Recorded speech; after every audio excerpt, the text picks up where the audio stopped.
दोस्तों आज हम एक बहुत ही इंटरेस्टिंग विषय पर विस्तार से चर्चा करने वाले हैं। रशिया में एक नया कानून आया है। It is anti LGBTQ+ law. और सिर्फ रशिया में नहीं, दुनिया के दूसरे देशों में भी हमें एक नई ट्रेंड जो है वो नजर आ रही है। आज का हमारा टॉपिक राइट टू इक्वालिटी के पॉइंट ऑफ व्यू से बहुत ही इंपॉर्टेंट है। मेरा नाम है प्रशांत मावानी, आप देख रहे हैं स्टडी ग्लोस। आप मेरे लेक्चर्स क्यूरियसली एजुकेशन पर भी देख सकते हैं। दोस्तों हमारे फैकल्टी डॉक्टर मयूरिका दास ने एक नया कोर्स तैयार किया है। इसका नाम है डार्क साइकोलॉजी। ये आपके सेल्फ डेवलपमेंट के लिए एक बहुत ही इंपॉर्टेंट कोर्स है।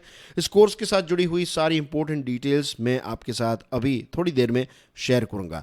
आप अगर इसको अभी डाउनलोड करना चाहते हैं then check out study glows का मोबाइल ऐप।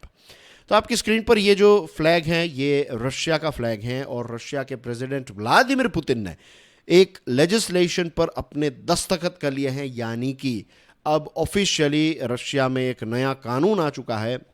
और इस कानून में ऐसा है कि कोई भी व्यक्ति जो रशिया में रहता है, अब रशिया का कोई भी नागरिक सिटीजन जो है वो ऑफिशियली या फिर मेडिकली अपना जेंडर चेंज नहीं कर पाएगा। जेंडर चेंज पर अब रशिया में एक बैन आ चुका है।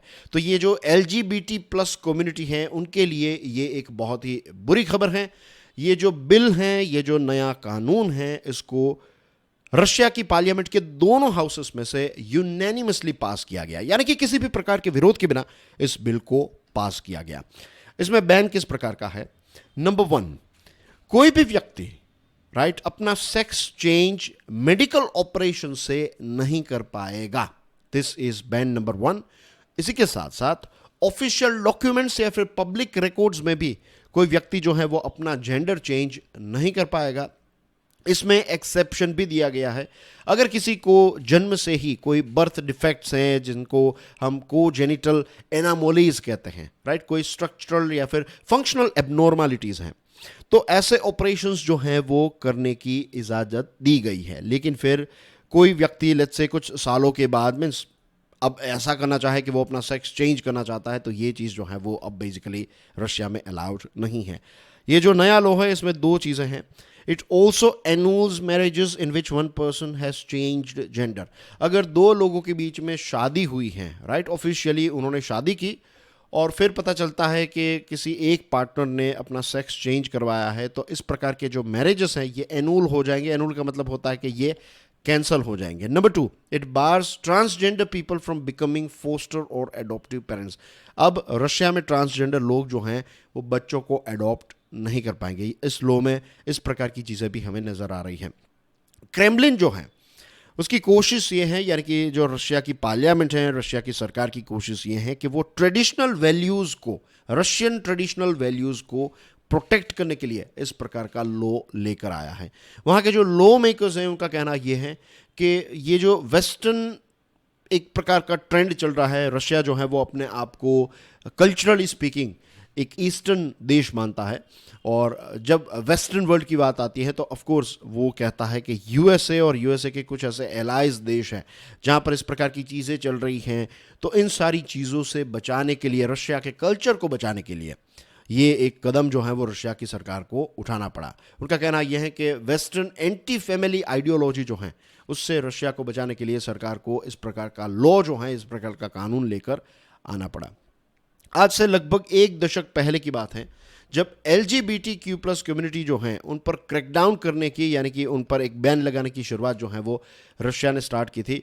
और रशिया का जो ऑर्थोडॉक्स चर्च है वो भी इस बात में, जो रशिया की सरकार है उसको सपोर्ट प्रोवाइड करता है कि जो ट्रेडिशनल फैमिली वैल्यूज़ हैं, जो पुराना कल्चर हैं, तो उसको हमें इंटैक्ट रखना चाहिए। उस पर अगर अटैक हो रहे हैं या फिर जो फैमिली वैल्यूज़ हैं अगर डिसअपियर हो रही हैं तो इनसे हमारे देश को हमें बचाना चाहिए। तो ऑर्थोडॉक्स चर्च जो है वो भी सरकार को इस बात से इस बात को लेकर सपोर्ट करता आया है, और लगभग 1 दशक से इस प्रकार की चीज़ें जो है वो हमें नज़र आ रही हैं। 2013 में एक लॉ आया था और इस लॉ में ये था कि नॉन ट्रेडिशनल सेक्सुअल रिलेशंस जो हैं माइनॉर्स के बीच में, जो छोटे बच्चे हैं 18 से कम के लोग हैं, तो उनके बीच में नॉन ट्रेडिशनल सेक्सुअल रिलेशंस यानी कि गे, लेस्बियन एक्सेट्रा, इस प्रकार के रिलेशंस पर बैन लगाया था 2013 में। 2020 में पुतिन जो हैं उन्होंने कहा कि सेम सेक्स मैरिज जो हैं उनको हमें बंद करना चाहिए, तो इसके लिए एक कॉन्स्टिट्यूशनल रिफॉर्म वो लेकर आए और इसकी वजह से सेम सेक्स मैरिज जो हैं उनको इलीगल बना दिया। 2022 में पुतिन ने एक नया लॉ जो है वो साइन किया और उसमें ये था कि जो नॉन ट्रेडिशनल सेक्सुअल रिलेशंस हैं, तो ये पहले बच्चों में बैन थे 2013 में, अब 2022 में एडल्ट्स में भी नॉन ट्रेडिशनल सेक्सुअल रिलेशंस जो हैं तो उनके ऊपर एक बैन आ गया।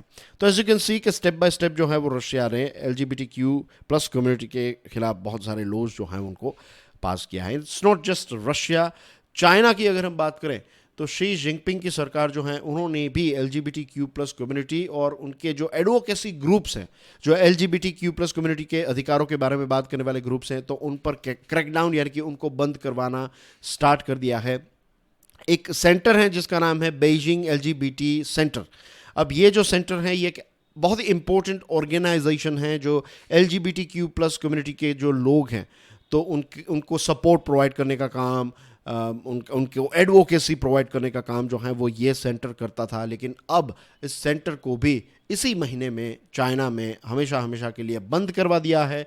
और ये जो सेंटर हैं, इस सेंटर का WeChat अकाउंट, इनका जो ऑफिशियल WeChat अकाउंट है, तो उसमें ये अनाउंसमेंट किया गया कि ये सेंटर जो है वो बंद हो रहा है। और वहाँ पर भी बहुत सारे ऐसे केसेस हमें नज़र आते हैं जहाँ पर सरकार का प्रेशर जो है वो LGBTQ+ कम्युनिटी के ऊपर बहुत ज़्यादा है और इस प्रकार के बहुत सारे ग्रुप्स जो हैं उनको चाइना में बैन किया गया है।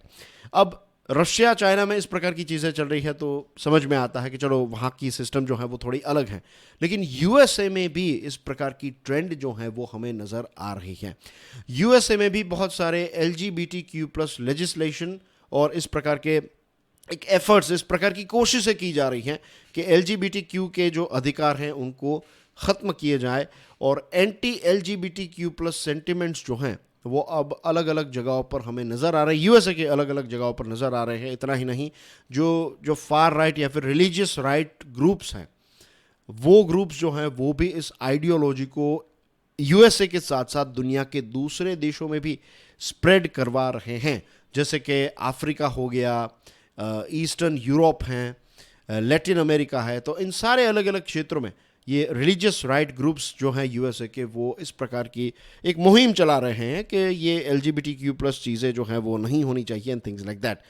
रशिया के कुछ ऐसे चर्चेस हैं जैसे कि अमेरिकन इवेंजेलिकल चर्च, फिर कैथोलिक राइट चर्च। तो इस प्रकार के कुछ चर्चेस जो हैं वो फंड्स प्रोवाइड कर रहे हैं, आइडियाज़ प्रोवाइड कर रहे हैं, मैसेजिंग प्रोवाइड कर रहे हैं कि इंटरनेशनल एरिया में, इंटरनेशनल अलग अलग देशों में राइट ये LGBTQ+ कम्युनिटी के खिलाफ लोग आवाज़ उठाए, वहाँ पर इस प्रकार के लॉज को पास किया जाए जिनसे ये LGBTQ+ कम्युनिटी जो है उनके अधिकारों को ख़त्म किया जाए। यूरोप में जो एक यूरोपियन रिलीजियस राइट्स की जो आर्ग्यूमेंट है, ये सुप्रीम कोर्ट, USA की सुप्रीम कोर्ट में भी इस बात को प्रेजेंट किया गया था, इस बात को छेड़ा गया या फिर इस बात को कहा गया कि भाई यूरोपियन रिलीजियस राइट की आर्ग्यूमेंट ये है कि अगर किसी के रिलीजियस राइट्स एक तरफ है और किसी के LGBTQ+ के राइट्स की बात हो रही है, तो रिलीजियस राइट्स जो हैं उनको सुप्रीमेसी मिलनी चाहिए, LGBTQ+ के राइट्स जो हैं उनको उतना ज़्यादा इंपॉर्टेंस जो है वो नहीं मिलना चाहिए। जब ये दोनों आमने सामने होते हैं तो रिलीजियस राइट्स जो हैं उनकी जीत होनी चाहिए। तो इस प्रकार की बात जो है वो भी सुप्रीम कोर्ट के केस में मेंशन की गई थी। हंगेरी और पोलैंड जैसे देशों में भी इस प्रकार के लॉज पास किए गए हैं जिनमें LGBTQ+ कम्युनिटी को टारगेट किया गया है। और गार्डियन न्यूज़पेपर जो है उसमें भी एक आर्टिकल था जिसमें लिखा गया था कि कैसे कुछ जगहों पर प्रोपोगेंडा, कुछ जगहों पर मिस इन्फॉर्मेशन और कुछ जगहों पर जानबूझकर नाजीज जो हैं उनका एक रेफरेंस दिया जाता है। ये बताया जाता है कि जो हिटलर और उनकी सेना थी तो दे वर गे और वो गलत चीज़ें करने में, मीन्स गे लोग जो होते हैं वो गलत चीज़ें करते हैं, थिंग्स लाइक दैट, कि वो इतने दुष्ट होते हैं। तो इस प्रकार का एक प्रोपोगेंडा, मिस इन्फॉर्मेशन जो है वो भी अलग अलग जगहों पर USA के रिलीजियस राइट ग्रुप्स के द्वारा अफ्रीका के अलग अलग देशों में स्प्रेड की जा रही हैं। और ये सारी चीज़ें जो हैं वो धीरे धीरे करके वो USA में भी स्प्रेड कर रहे हैं। तो इस प्रकार का एक नया ट्रेंड जो है वो हमें देखने को मिल रहा है, दुनिया भर में देखने को मिल रहा है। दोस्तों, मेरा नाम है Prashant Mavani, that's everything from my side. और ये जो कोर्स है दोस्तों, इस कोर्स पर अभी डिस्काउंट चल रहा है। डार्क 40 कोड का इस्तेमाल कीजिए and you will get a very good discount. ये कोर्स आपके सेल्फ डेवलपमेंट के लिए बहुत ही इंपॉर्टेंट कोर्स है. And that's everything from my side. I will see you soon. Till then enjoy your studies. God bless you all. जय हिंद.